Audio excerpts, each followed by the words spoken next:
wabarakatuh. Alhamdulillahi rabbil alamin. Wassalatu wassalamu ala asrafil anbiya'i wal mursalin Nabiyina Muhammadin wa ala alihi wa sahbihi ajma'in. Amma ba'du. Saudara-saudaraku kaum muslimin dan muslimat dimanapun berada, saya Widi Winanto Aryawan. Saya tinggal di Yogyakarta. Saya punya pengalaman dalam bidang ekonomi Islam. Saya pernah aktif di asuransi syariah Takaful, menjadi kepala cabang di asuransi syariah Mubarakah, juga menjadi pemimpin kantor layanan syariah di BNI Life Syariah, semuanya di Yogyakarta. Maka izinkanlah pada kesempatan ini saya ingin urun rembuk terkait dengan halal haram sebuah kegiatan muamalah bernama Fetub. Saudara sekalian, izinkan sebelumnya saya memberikan agak sedikit teoritis. Jadi di dalam syariah kita yang ada dua itu, yaitu ibadah mahdhah dan muamalah. Di dalam ibadah mahdhah ada kaidah semuanya dilarang kecuali yang ada contoh petunjuknya atau tuntunannya. Itu ibadah mahdhah. Sementara di dalam syariah muamalah semuanya boleh kecuali yang jelas ada larangannya. Makanya karena kaidahnya diametral gitu, berbeda ya. Oleh sebab itu kita tidak bisa mencari di dalam muamalah itu dalilnya apa, tetapi kita cari larangannya apa. Maka di dalam muamalah Islam itu ada pagar, ya, ada 4 pagar yang tidak boleh dilampaui dalam hal kita bermuamalah. Pagar yang pertama namanya tadlis. Tadlis itu artinya menipu. Dengan kata lain, menipu itu adalah unknown one party. Kalau misalnya ada 2 pihak bermuamalah, salah satu pihak tidak mengetahui, itu namanya menipu. Menipu dalam hal apa? Ada 3 kemungkinan kita mendapati penipuan. Pertama, menipu dalam hal kuantitas. Kalau di dalam perdagangan itu nyolong timbangan, nah, itu adalah menipu dalam hal kuantitas. Unknown one party-nya apa? Tentu yang pihak penjual yang nyolong timbangan tahu bahwa beratnya, kuantitasnya ini tidak sempurna, tidak penuh, tapi pembelinya tidak tahu. Berarti unknown one party. Kemudian yang kedua adalah tadlis dalam hal kualitas. Misalnya penjual mencampur antara buah manis dengan buah masam. Berarti dia tahu, tetapi pembeli tidak tahu. Berarti ada penipuan dari pihak penjual yang tahu bahwa telah tercampur di dalam buah itu antara buah manis dengan buah masam, sementara pembeli tidak tahu. Kemudian tadlis yang ketiga adalah dalam hal delivery, mengantar. Maka penting buat kita, kalau misalnya kita tidak mampu untuk mengantar, misalnya ada order buah, pada kita tahu bahwa buah itu harus mengambil di tempat yang jauh. Bagaimana kalau nanti sore dikirim? Pada kita tahu bahwa kita tuh nggak akan mampu karena jaraknya jauh. Kemudian kita jawab iya. Dalam batin kita, nanti saya antar ba'da isya juga nggak apa-apa. Sementara pihak pembelinya berharap buah itu diantar sebelum maghrib. Nah, nanti kan tinggal minta maaf. Berarti telah terjadi tadlis dalam hal delivery. Itu pagar yang pertama. Pagar yang kedua namanya taghrir, gharar, ketidakjelasan. Dengan kata lain, di dalam gharar itu adalah unknown two party. Di antara 2 orang yang bermuamalah itu sama-sama tidak mengetahui. Apa itu yang tidak diketahui? 3 juga. Quantity, quality, dan delivery. Bagaimana quantity tidak diketahui? Ini ijon. Misalnya calon penjual ini, ada penjualnya ini punya pohon, yang pohon itu baru keluar bunganya. Datang pembeli, bagaimana kalau saya beli buah dari pohon ini dengan harga tertentu? Nah, kalau sampai terjadi transaksi antara kedua-duanya, maka keduanya telah melakukan transaksi yang bersifat gharar, yaitu ketidaktahuan. penjual tidak tahu buahnya seberapa, pembeli juga tidak tahu buahnya seberapa. Kuantitinya ada dalam posisi gharar, ketidakjelasan. Yang kedua adalah quality. Apalagi dalam contoh tadi misalnya, pohon itu sama sekali belum pernah berbuah, sehingga tidak diketahui buahnya itu manis atau masam. Nah, ini terjadi gharar dalam hal quality, kualitas barang itu. Kemudian yang ketiga adalah gharar dalam hal delivery. Ini contohnya berbeda. Menjahit yang paling tampak. Datang seseorang menjahitkan ke tempat saya. Saya tahu bahwa pekerjaan terlalu banyak sehingga saya tidak mungkin menerima order tambahan. Nah, Anda sudah membawa bahan kepada saya sambil mengatakan, ini nggak tergesa-gesa kok, terserah jadinya kapan-kapan juga nggak apa-apa. Bayangkan, baik Anda yang menjahitkan maupun saya yang tukang jahit sama-sama tidak tahu kapan produk itu harus didelivery ke Anda. Nah, ini adalah gharar dalam hal delivery. Bersamaan dengan gharar ada nama yang sejenis, amalan sejenis, namanya maisir. Maisir itu judi, untung-untungan. Ini juga an-nawantu partai, tapi sifatnya untung-untungan. Ya, kalau misalnya nanti saya sebagai bandarnya, Anda sebagai pemasang, ya, pemasang taruhannya itu ya untung-untungan. Kalau Anda menang ya Anda yang beruntung, kalau Anda kalah ya saya sebagai bandar yang beruntung. Itu pagar yang kedua. Pagar yang ketiga namanya riba. Riba itu luas, tidak sederhana, tidak bisa didefinisikan dengan ya satu hal saja, tapi bisa diberikan contoh seperti ini. Misalnya Anda pinjam uang kepada saya 1 juta, kemudian Anda mengatakan bulan depan akan dikembalikan. Terus saya sampaikan kepada Anda, tolong bulan depan dikembalikan 1.100.000 ya. Berarti saya sudah melakukan riba dari 1 juta menjadi 1.100.000. Saya sudah mengambil riba 100.000. Ya. Berbeda ceritanya kalau misalnya Anda mau pinjam uang kepada saya mau pinjam nih 1 juta. Saya tanya, mau untuk apa sih 1 juta? Mau beli sepeda. Misalnya, oh ya, kalau begitu bagaimana kalau sekarang kita sama-sama beli sepeda yang 1 juta, nanti saya jual kepada Anda 1.100.000 dan Anda membayarnya bulan depan. Maka uang 100.000 itu bukan lagi riba, tetapi laba dari jual beli sepeda. Loh, kan sama saja, dari 1 juta menjadi 1.100.000. Beda, yaitu ada objeknya bernama sepeda. Itu. Kalau tadi yang pertama tanpa objek 1 juta menjadi 1.100.000, kalau dengan objek sepeda berarti saya ini kulaan sepeda 1 juta, saya jual kepada Anda 1.100.000 dengan kesepakatan Anda membayarnya bulan depan. Nah, 100.000 adalah keuntungan jual beli sepeda antara saya dengan Anda. Ya, ini contoh yang tidak riba dan sebelahnya tadi contoh ribanya.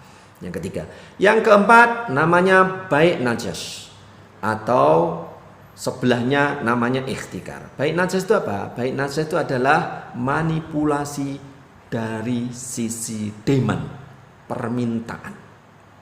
Ya. Misalnya sekarang saya pedagang, saya punya beberapa teman yang sudah saya pasang di kanan kiri saya. Kemudian saya pura-pura memberikan kepada dia harga tertentu dari produk yang saya jual ini. Ya, 100.000, 150.000, itu Anda dapat TV, Anda dapat komputer. Wah, orang-orang begitu tertarik. Wah, ini jualannya murah sekali gitu. Pada orang-orang yang ada di sekeliling saya itu, yang saya beri 100.000 dapat TV, 150 dapat komputer, itu teman-teman saya sendiri. Tugas mereka adalah memberikan manipulasi dari sisi demand. Ketika orang tertarik, tentu saya berbeda memberikan harga kepada orang yang sudah tertarik itu. Ini pernah dilakukan muamalah seperti ini oleh orang-orang najas, maka disebut dengan bai' najas. Kemudian ikhtikar. Ikhtikar itu apa? Ikhtikar itu bahasa kita menimbun.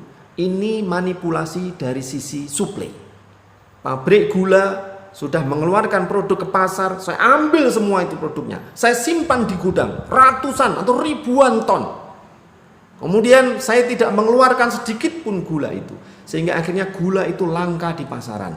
Dan kemudian gula itu harganya naik Saya senang, sedikit demi sedikit saya keluarkan dari 10.000 naik menjadi 12.000, 12.000 naik menjadi 14, 15, 20. Senang saya karena harganya menjadi naik barang langka pada saya menimbunnya.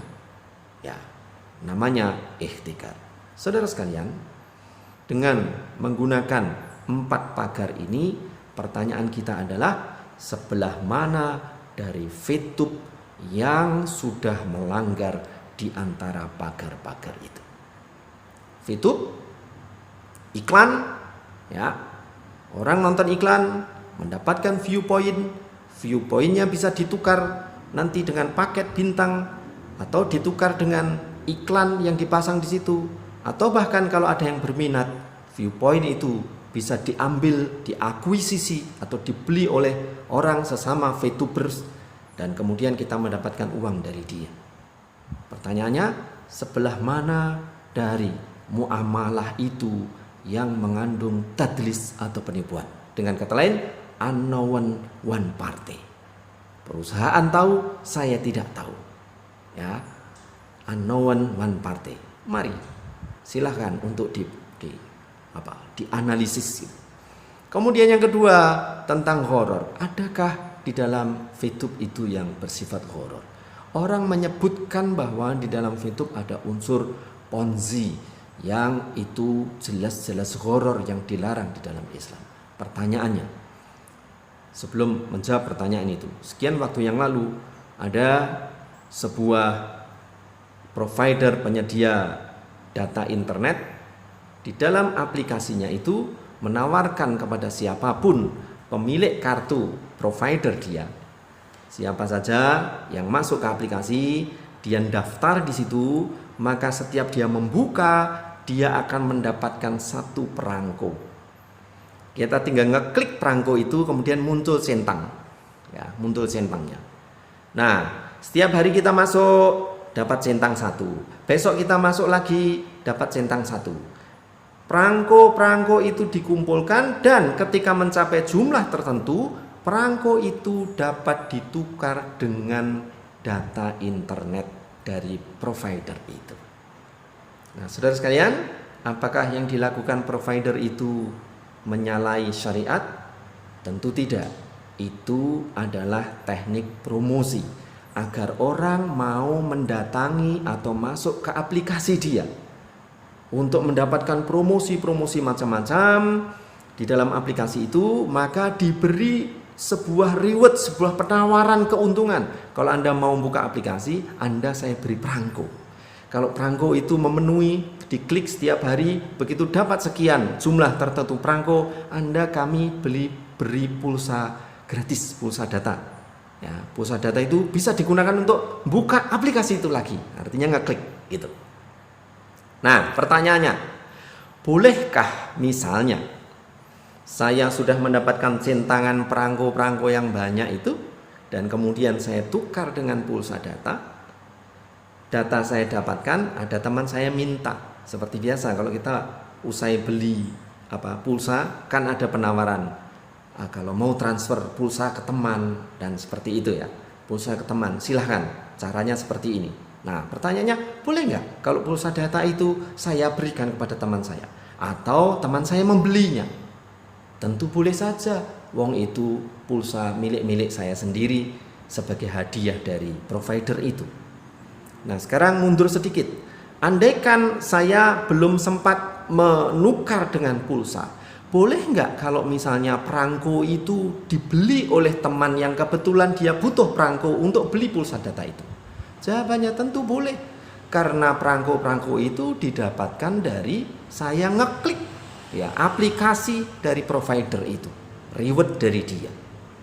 Ya, nah saudara sekalian, dengan analogi yang sama, sesungguhnya di dalam VTube juga terjadi seperti itu.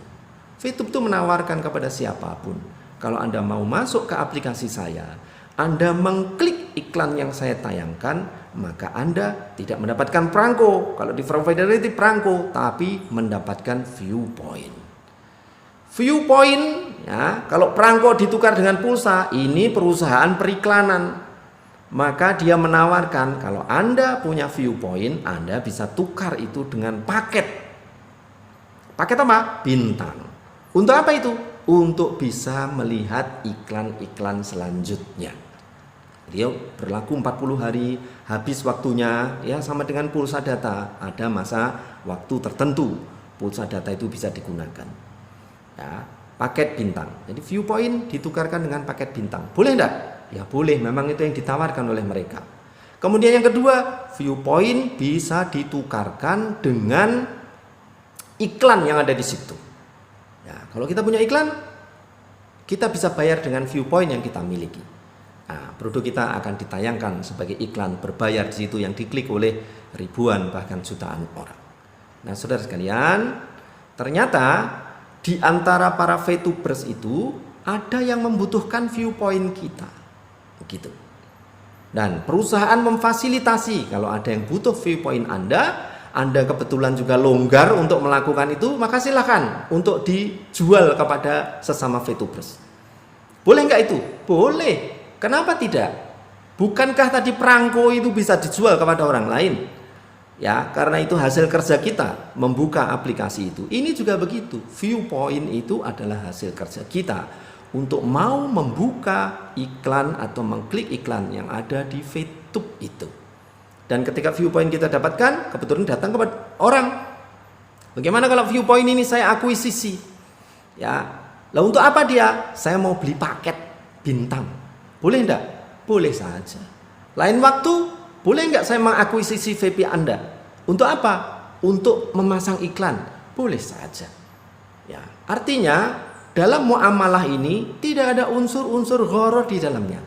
Kenapa? Karena baik pemilik VP maupun calon pembeli sama-sama tidak ada paksaan. Kalau misalnya pihak pemilik Viewpoint ini kebetulan punya hajat sendiri, oh saya sendiri butuh VP kok untuk beli paket-paket bintang. Akhirnya orang yang berminat pun tidak akan bisa mengakuisisi VP yang dia butuhkan. Terus dia dapat VP dari mana? Ya sama dengan orang lain, yaitu ngeklik iklan supaya dia dapat VP.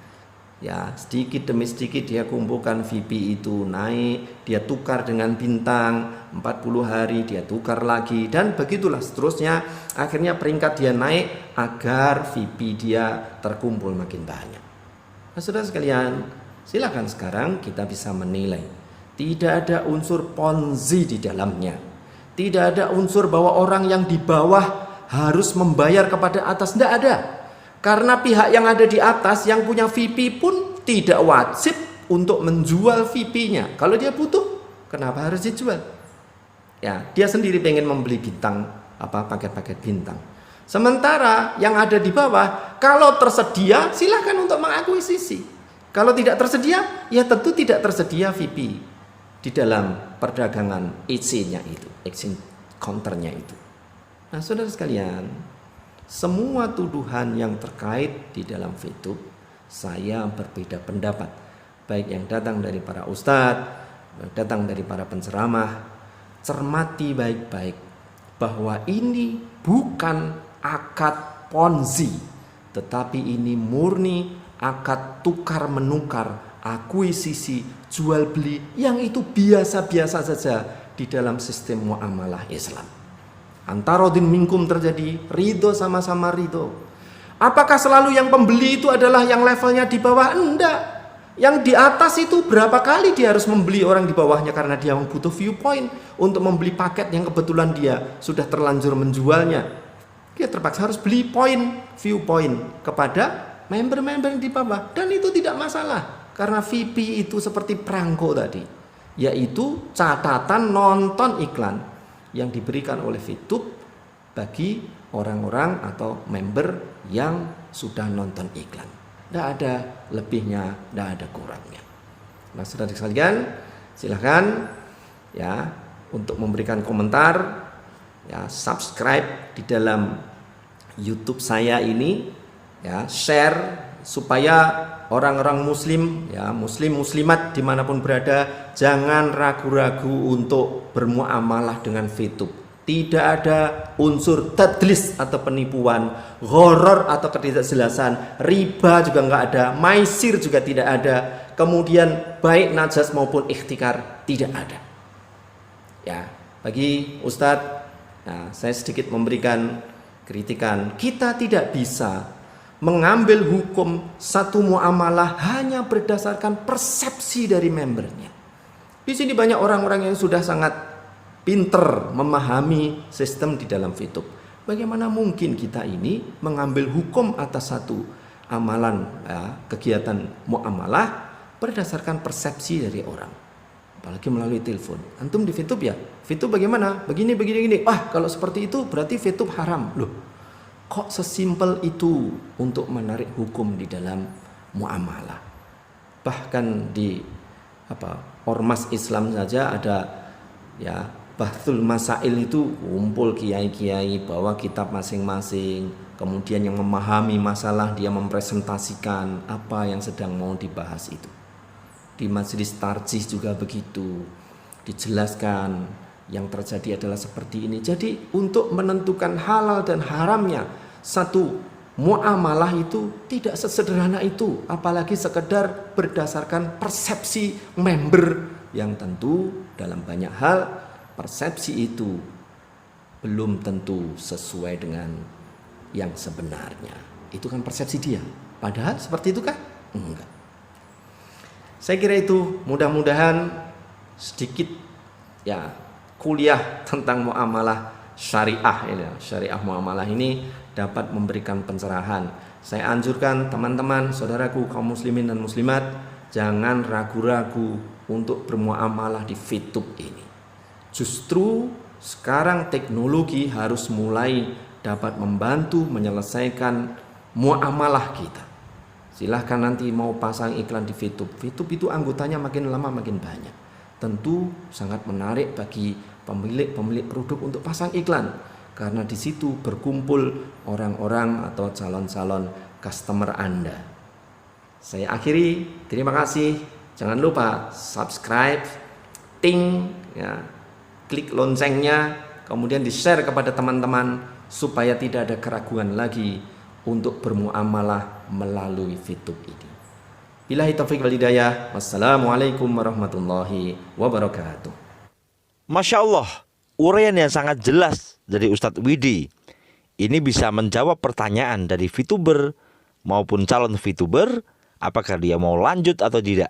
Semakin jelas ilmu, maka Anda bisa menentukan langkah Anda. Yang jelas, belajarlah kepada orang yang tepat. Subscribe juga channel beliau Bapak Widi ini. Linknya saya taruh di deskripsi. Oke, semangat selalu. Salam ekstrim.